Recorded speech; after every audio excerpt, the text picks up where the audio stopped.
नमस्ते विद्यार्थी मित्रों, आज हम पढ़ेंगे कक्षा 10वीं हिंदी चैप्टर 5वां। इस चैप्टर का नाम है बंटी की उलझन। इसके लेखक हैं मन्नू भंडारी। इनका जन्म सन 1931 ईस्वी सन में हुआ था। श्रीमती मन्नू भंडारी का जन्म मानपुरा, जो मध्य प्रदेश में मानपुरा है, उसमें हुआ था। उनका बचपन राजस्थान में व्यतीत हुआ। आरंभिक शिक्षा यानी कि शुरुआत की शिक्षा और इंटर तक की पढ़ाई अजमेर में संपन्न हुई। उन्होंने बीए कलकत्ता यूनिवर्सिटी से किया और बनारस हिंदू विश्वविद्यालय से एमए प्राइवेट किया। मन्नू भंडारी को लेखन संस्कार पैतृक दाय के रूप में प्राप्त हुए थे। मैं हार गई, तीन निगाहों की तस्वीर, आंखों देखा झूठ उनकी प्रसिद्ध कहानी संग्रह है। उन्होंने महाभोज और आपका बंटी उपन्यास भी लिखे। उन्होंने अपनी कहानियां और उपन्यासों में आधुनिक मध्यम वर्ग का विशेषतः स्त्रियों का चित्रण किया है। इनमें बदले हुए मानव संबंधों का निरूपण है। आज शिक्षित पति पत्नी अपने दाम्पत्य जीवन की समस्याओं का हल तलाक में देखते हैं, परंतु इसमें सबसे ज़्यादा पीड़ा भोगते हैं उनके निर्दोष बच्चे। प्रस्तुत अंश आपका बंटी उपन्यास से लिखा गया है। ये जो बंटी की उलझन, ये एक उपन्यास, आपका बंटी नामक एक उपन्यास है, उसमें से उसका एक अंश लिया गया है। शकुन और अजय पढ़े लिखे हैं, साथ नहीं रह पाए, परंतु उनके बेटे बंटी को दोनों चाहिए। माँ और पिता के बीच झूलते बंटी की वेदना जहाँ हमें छू जाती है, वहाँ हमें तलाक के बारे में नए सिरे से सोचने को बाध्य भी करती है। आज पापा आने वाले हैं। 10 बजे बंटी को सराकिट हाउस पहुंच जाने को लिखा है। मम्मी है कि पता नहीं कैसा मुंह लिए घूम रही है, न हंसती है न बोलती है, बस गुमसुम। इस बार वकील चाचा के जाने के बाद से ही मम्मी ऐसी हो गई है। वकील चाचा भी एक ही है, बस खुद तो बोल बोल कर ढेर कर देंगे और मम्मी बेचारी की बोलती बंद कर जाएंगे। पता नहीं क्या हो गया है मम्मी को। उसे देखना शुरू करेगी तो देखती रहेगी, ऐसे मानो उसके भीतर कुछ ढूंढ रही हो। रात को कहानी भी नहीं सुनाती, ज़्यादा कहो तो कह देती है सो जा, कल सुनाऊंगी। वह सो ही जाता है, पर मम्मी को ऐसा करना चाहिए। उस दिन रात में पता नहीं कब बंटी की नींद खुल गई। देखा तो दूर पेड़ के नीचे कोई खड़ा है। डर के मारे उससे तो चीखा तक नहीं गया था, बस सांस जैसे घुट कर रह गई थी। और वे मम्मी निकली। उसके बाद कितनी देर तक मम्मी उसे थपकाती रही, दिलासा देती रही, पर भीतर दहशत जैसे जमकर बैठ गई थी। आधी रात को ऐसे कहीं घूमा जाता होगा। चाचा जो कह गए थे गड़बड़ होने की बात, वह बिल्कुल ठीक है, जरूर कुछ गड़बड़ हुआ है। मम्मी पहले तो ऐसी नहीं थी, पर वह क्या करे। मम्मी जब चुप चुप हो जाती तो उसका मन बिल्कुल नहीं लगता। परसों ही तो पापा की चिट्ठी आई थी, लिफाफे पर मम्मी का नाम लिखा था। पिछली बार तो लिफाफे पर भी उसका नाम था। अंदर भी 2 कागज निकले, एक मम्मी खुद पढ़ने लगी, दूसरा उसे पकड़ा दिया। तो क्या मम्मी के पास भी पापा की चिट्ठी आई है? मम्मी पापा क्या दोस्ती करने वाले हैं? उसने अपनी चिट्ठी पढ़ ली और फिर मम्मी की ओर ध्यान से देखने लगा। मम्मी क्या खुश नजर आ रही है? कहीं कुछ नहीं, बस वैसे ही चुप बैठी है, मानो पापा की कोई चिट्ठी ही नहीं आई हो। एक बार उसकी चिट्ठी पढ़ने तक के लिए नहीं मांगी। पिछली बार तो केवल उसी के पास चिट्ठी आई थी और उसे पढ़कर ही मम्मी कितनी प्रसन्न यानी कि खुश हुई थी। पापा के पास भेजने से पहले उसे अपनी बाहों में भरकर इतना प्यार किया था कि मानो वह कहीं भागा जा रहा हो। और जब वह लौटकर आया था तो मम्मी उससे सवाल पर सवाल पूछे जा रही थी। और क्या कहा कि मारे परेशान कर दिया था। मम्मी से छिपकर उसने मम्मी वाला पत्र उठाकर देखा। घसीटी हुई अंग्रेजी की 4-6 लाइनें थी। वह कुछ भी समझ नहीं सका। उसका पत्र हिंदी में था और बड़े बड़े साफ अक्षरों में। परसों रात को जब यह सोचा तो बराबर उम्मीद कर रहा था कि मम्मी जरूर पहले की तरह प्यार करेंगी, कुछ कहेंगी, पर उन्होंने कुछ नहीं कहा। सिर्फ पूछा, तू जाएगा पापा के पास? यह भी कोई पूछने की बात थी भला? पापा आ रहे हैं और वह जाएगा नहीं? उसके बाद मम्मी बोली नहीं। इस समय मम्मी उदास बिल्कुल नहीं है। मम्मी की उदासी वह खूब पहचानता है। बिना आंसू के भी आंखें कैसे भीगी भीगी हो जाती हैं। अच्छा है बैठी रहे ऐसे ही। वह तब पापा के पास जाकर खूब घूमेगा, चीज़ें खरीदेगा। हाँ, नहीं तो वह जल्दी जल्दी तैयार हो रहा है और मन ही मन कहीं उन चीज़ों की लिस्ट तैर रही है जो उसने मांगनी है। कैरम बोर्ड जरूर लेगा, एक्वियो मास्टर भी। दूध दलिया खा लो। फूफी अलग ही अपना मुंह फुलाए घूम रही है। पिछली बार भी पापा आए थे तो ये ऐसे ही बना रही थी जैसे इसकी भी पापा से लड़ाई हो। मैं नहीं खाता दूध दलिया, बस रोज़ सड़ा सा दूध दलिया बनाकर रख देती है। बंटी क्या बात है, कैसी सख्त आवाज़ में बोल रही है मम्मी। बंटी भीतर ही भीतर सहम गया, धीरे से बोला, हमें अच्छा नहीं लगता दूध दलिया। तो उसकी मम्मी कहती है, क्यों, दूध दलिया तो तुझे खूब पसंद है, एक दिन भी न बने तो शोर मचा देता है, आज ही क्या बात हो गई। तो वो कहता है, पसंद तो है, रोज़ रोज़ वही खाओ, एक ही चीज़ बस। मैं नहीं खाता। तो उसकी मम्मी कहती, देख रही हूँ जैसे जैसे तू बड़ा होता जा रहा है वैसे वैसे तेरी जिद्दी और ठीठ होता जा रहा है। अच्छा है, बद उड़वा सबके बीच मेरी। तो कैसे वो कहता है, कैसे बोल रही है मम्मी, इसमें बद उड़वाने की क्या बात हो गई। वह नहीं खाएगा दूध दलिया, बिना नाश्ता किए ही चला जाएगा। वह मेज़ से मतलब टेबल से उठ गया तो मम्मी ने एक बार भी नहीं कहा कि कुछ और बना दो, न कहे उसका क्या जाता है। हीरालाल को कल ही कह दिया था कि ठीक 9 बजे आ जाना, 9:30 बज रहे हैं पर उसका पता नहीं। बंटी बेचैनी से इधर उधर घूम रहा है, थोड़ी थोड़ी देर में घड़ी देख लेता है। मम्मी किताब लेकर ऐसे बैठ गई है जैसे समय का उन्हें कुछ होश नहीं है। वह बताए कि 9:30 बज गए पर क्या फ़ायदा, कह देगी अभी आता होगा। वह सब समझता है, अब उतना बुद्धू नहीं है। मम्मी को शायद अच्छा नहीं लग रहा है कि बंटी पापा के पास जा रहा है, पर क्यों नहीं लग रहा है, उसकी तो पापा से लड़ाई नहीं है, पर ऐसा होता है शायद। एक बार क्लास में विभू से उसकी लड़ाई हो गई थी तो उसने अपने सब दोस्तों की विभू से कुट्टी नहीं करवा दी थी। शायद मम्मी भी चाहती है कि वह भी पापा से कुट्टी कर ले, तो मम्मी उससे कहती, अच्छा मान लो मम्मी उससे कहती तो वो कुट्टी कर लेता, और उसके मन में न जाने कितनी चीज़ें तैर गई, carrom board, view master, mechano globe. तभी हीरालाल की छोटी लड़की आई, बापू को ताव चढ़ाए वे नहीं आ सकेंगे। क्या हो गया, मम्मी की आवाज़ में जरा भी परेशानी नहीं है। हाँ, उनका क्या बिगड़ता है, वे तो चाहती है कि मैं नहीं जाऊँ, मैं ज़रूर जाऊँगा चाहे कुछ भी हो जाए। बहुत जोर का ताप चढ़ा था शीत लेकर, वे तो गुद्दे ओढ़कर पड़े हैं, मुझे इतिला देने को भेजा है। और वह चली गई। बोलती, अब बेटी रोने रोने को हो आया। मम्मी एक क्षण चुप रही, फिर फूफी को बुलाकर कहा तो फूफी अलग मिजाज दिखाने लगी, बहू जी मैं नहीं जाऊंगी वहाँ।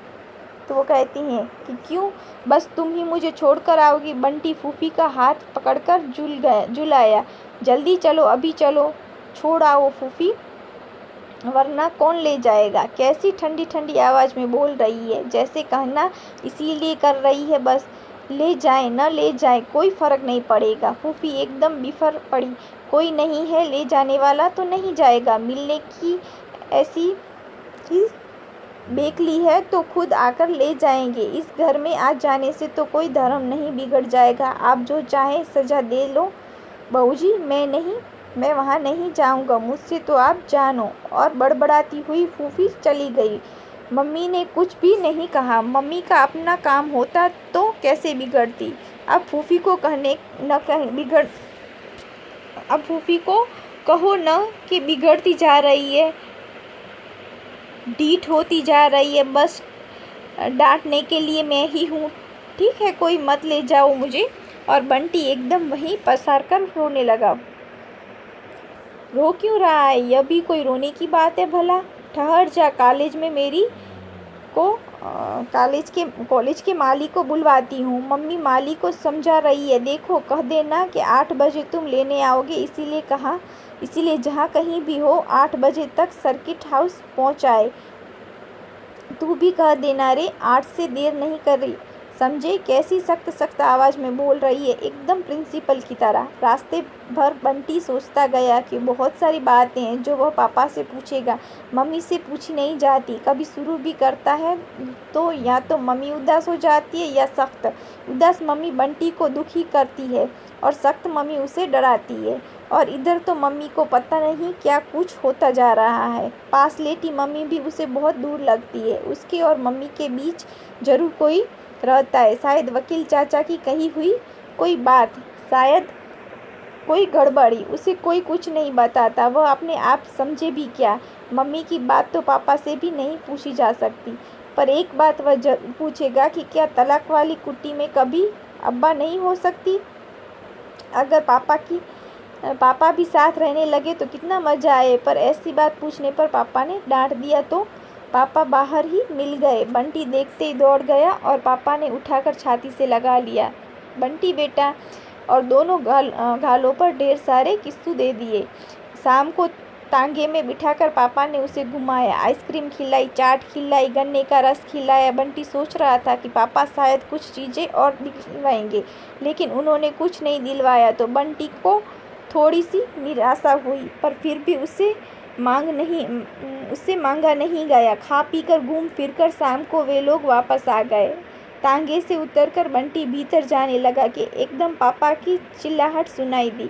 मुड़कर देखा, पापा तांगे वाले को डांट रहे थे। पता नहीं तांगे वाले ने क्या कहा कि पापा और जोर से चिल्लाए, झूठ बोलते हो, गणित देकर तांगा किया था, मैं एक पैसा भी ज़्यादा नहीं दूंगा। बंटी सहम कर जहाँ का तहाँ खड़ा हो गया। तांगे वाले ने कुछ कहा और कूदकर तांगे से नीचे उतर आया। पापा एकदम चीख पड़े, यू शट अप, तो जबान संभाल कर बात करो। इसका मतलब होता है कि जबान संभाल कर बात करो। जितना रहम खाओ उतना ही सिर पर चढ़े जा रहे हैं। जूते की नोक पर ही ठीक रहते हैं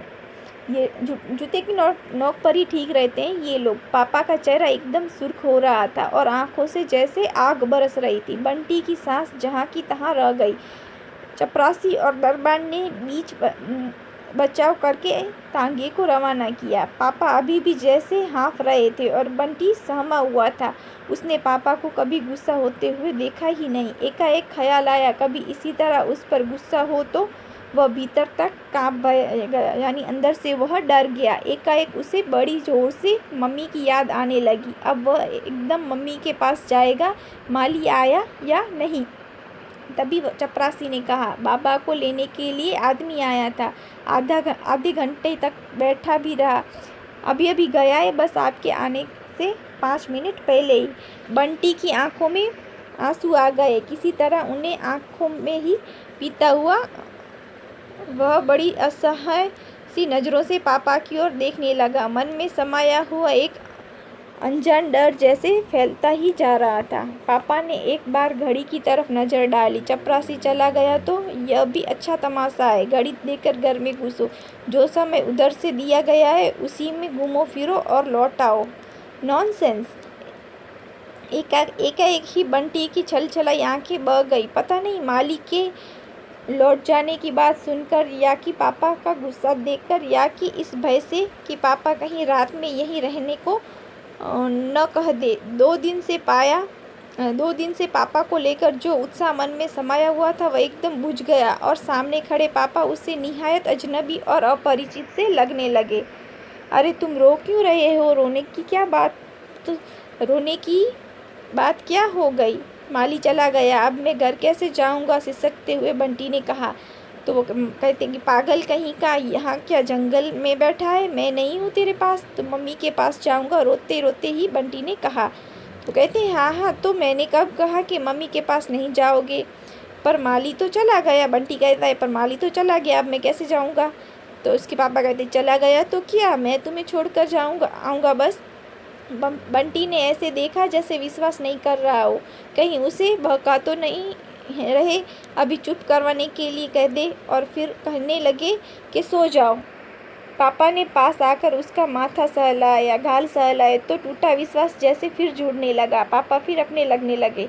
पापा कहीं का इतना बड़ा होकर रोता है, पागल कहीं का, इसके पापा कहते हैं कि पागल कहीं का इतना बड़ा होकर रोता है मम्मी के लिए।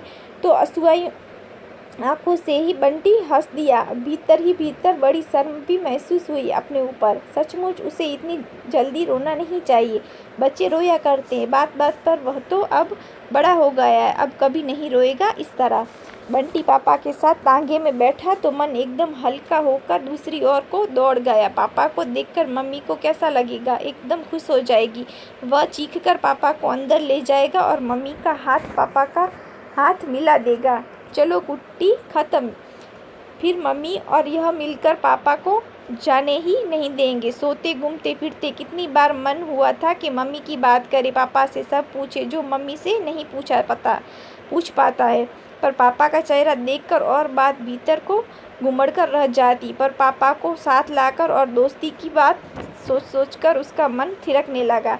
जाने कैसे कैसे चित्र आंखों के सामने उभरने लगे। पापा मम्मी और वह घूमने जा रहे हैं, पापा उसके साथ खेल रहे हैं, वह पापा के साथ मिलकर मम्मी को चिढ़ा रहा है या कभी मम्मी के साथ मिलकर पापा को। अजीब सा उत्साह है जो मन में नहीं समा रहा है। कहानियों के न जाने कितने राजकुमार मन में तैर गए, जो अपनी अपनी माँ के लिए समुद्र तैर गए थे या पहाड़ लांघ गए थे। वह भी किसी से कम नहीं है। माँ के लिए पापा को ले आया, अब दोस्ती भी करवा देगा, वरना कोई ला सकता था पापा को। अब चिढ़ाए फूफी की बंटी लड़की है, अब मम्मी कभी उदास नहीं होगी। लेटे लेटे छत या आसमान नहीं देखेगी। टीटू की मम्मा यह नहीं पूछेगी कि आते हैं तुम्हारे पापा यहाँ। उसने बड़े थिरकते मन से पापा की ओर देखा और पापा एकदम चुप क्यों। वो पूछता है कि पापा एकदम चुप क्यों है। अंधेरे में चेहरा ठीक से नहीं दिखाई दे रहा था। वह चाहता है कि पापा कुछ बोलते चले, कलकत्ता चलने की बात ही कहे या कि उसे लड़कों वाले खेल खेलने की बात ही कहे, पर कुछ तो कहे। बोलते हुए पापा उसे अपने बहुत पास लगने लगते हैं। चुप हो जाते हैं तो लगता है जैसे पापा कहीं दूर चले गए, जैसे उसके और पापा के बीच कोई और आ गया। उसी निकटता को महसूस करने के लिए उसने अनायासी पापा का हाथ पकड़ लिया। पर पापा है कि बिल्कुल चुप। पापा की चुप्पी से बंटी के मन में अजीब तरह की बेचैनी घुलने लगी। कहीं दोस्ती की बात करते ही पापा चिल्लाने लगे, आंखें लाल लाल करके, तो पापा का वही चेहरा उभर आया। ऐसे चिल्लाते होंगे तभी शायद मम्मी ने कट्टी कर ली होगी। बंटी ने फिर एक बार पापा की ओर देखा। अंधेरे में पापा का चेहरा दिखाई नहीं दे रहा। बस यही घर है, बाई तरफ वाला। कॉलेज के पास आते ही तांगा थम गया था। बंटी ने कहा तो तांगे वाले ने बाई तरफ को लगा दिया। बंटी ने हाथ और कसकर पकड़ लिया।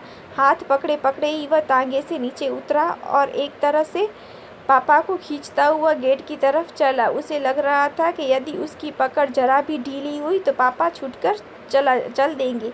सड़क पर से वह चिल्लाया, मम्मी पापा आए हैं। तो लॉन में से एक छायाकृति तेज तेज कदमों से फाटक की ओर आई। फाटक खुला और मम्मी सामने आ खड़ी हुई। मम्मी को देखते ही बंटी का हौसला बढ़ गया। लगा जैसे वह अपनी सुरक्षित सीमा में आ गया है। पापा के हाथ को पूरी तरह खींचता हुआ बोला, भीतर चलिए ना पापा, मैं अपना बगीचा दिखाऊंगा, मोगरा खूब फूला है। पर मम्मी और पापा जहाँ के तहाँ खड़े हुए हैं, चुप और जड़ बने हुए। मैंने आदमी भेजा था, आपको शायद लौटने में देर हो गई, सो वह राह देखकर चला गया, आपको तकलीफ़ करनी पड़ी। तो उसके पापा कहते, कोई बात नहीं। बंटी ने चौंक कर पापा की ओर देखा। यह पापा बोले थे, एकदम बदला हुआ स्वर, न प्यार वाला न गुस्से वाला। पता नहीं उस स्वर में ऐसा क्या था कि बंटी की पकड़ ढीली हो गई। फिर भी उसने कहा, पापा एक बार भीतर चलिए ना, मम्मी तुम कहो ना। बंटी रुआसा हो गया। कुछ देर बैठ लीजिए, बच्चे का मन रह जाएगा। इसकी मम्मी इसके पापा को कहती हैं कि आप कुछ देर बैठ लीजिए, बच्चे का मन रह जाएगा। मम्मी कैसे बोल रही है, किसी को ऐसे कहा जाता होगा ठहरने के लिए। रात हो गई है, फिर लौटने में बहुत देर हो जाएगी। इस तांगे को रोक लीजिए, अभी कहाँ देर हुई है, चलिए ना। हाथ पर झूलते हुए बंटी ने पापा को भीतर खींच लिया। पापा भीतर आए। लॉन में ही मम्मी पापा आमने सामने कुर्सी पर बैठ गए। बंटी पुलकित, उसे समझ नहीं रही कि क्या करे और कैसे करे। यहाँ पे कुछ शब्दार्थ हैं कि सहमना यानी डरना,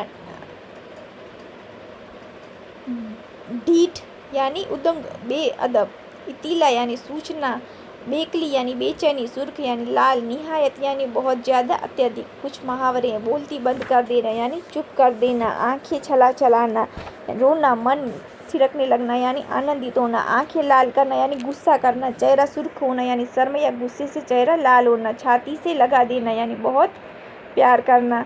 तो ये बंटी की उलझन, ये इस पाठ का सार कुछ इस तरह बताया गया है कि बंटी के मम्मी पापा दोनों अलग रह रहे हैं और उनके बीच तलाक की बात चल रही है। उस वजह से वकील का आना जाना उनके घर पर रहता है, पर बंटी ये नहीं समझ पा रहा है कि मम्मी पापा क्यों अलग हो रह रहे हैं और दोनों साथ में रहे, ये उसकी दिल की इच्छा है। जब वो पापा के पास मिलने के लिए जाता है तो पापा के पास थोड़ी देर वह रहता है, फिर वो मम्मी के पास जाने की जिद करता है, तो उसके पापा उसको छोड़ने के लिए जाते हैं।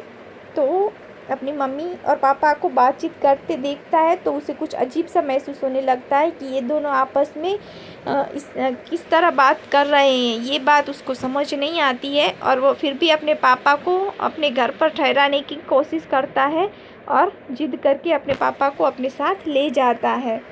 तो यहाँ पे इस पाठ में बंटी की उलझन ये है कि उसके मम्मी पापा अलग रह रहे हैं और वो अपने मम्मी पापा दोनों के साथ रहना चाहता है। तो इस पाठ के द्वारा हमें ये भी सीखने को मिलता है कि हमारे समाज में कितने पेरेंट्स ऐसे हैं जो शादी के बाद अलग हो जाते हैं, तो फिर उनके बच्चे हैं, उनकी व्यथा कोई नहीं समझ पाता है। वो मम्मी का भी प्यार चाहते हैं और पापा का भी प्यार चाहते हैं, वो दोनों के साथ रहना चाहते हैं, पर ये तलाक शब्द ऐसा है कि इसके कारण बच्चे हैं वह अपने मम्मी पापा से दूर हो जाते हैं। तो बच्चों की व्यथा इसमें बच्चों की व्यथा का वर्णन इस पाठ में हमको देखने को मिलता है। विद्यार्थी मित्रों, अगर आपको कुछ भी समझ में ना आया हो तो आप कमेंट बॉक्स में कमेंट करके पूछ सकते हैं।